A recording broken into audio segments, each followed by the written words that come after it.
Agora eu era o herói e o meu cavalo só falava inglês. A noiva do cowboy era você, além das outras três. Eu enfrentava os batalhões, os alemães e seus canhões. Guardava o meu bodoque e ensaiava um rock para as matinês. Agora eu era o rei, era o bedel e era também juiz.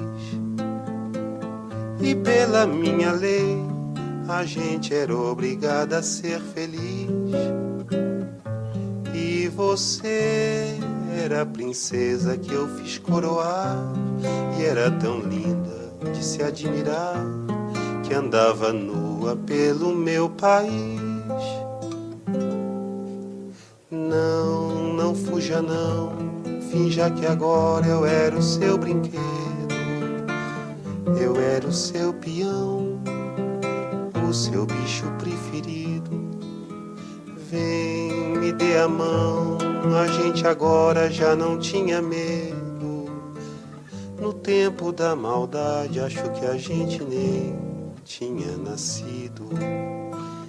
Agora era fatal que o faz de conta terminasse assim.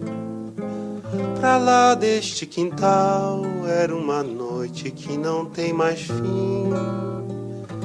Pois você sumiu no mundo sem me avisar, e agora eu era um louco a perguntar: o que é que a vida vai fazer de mim?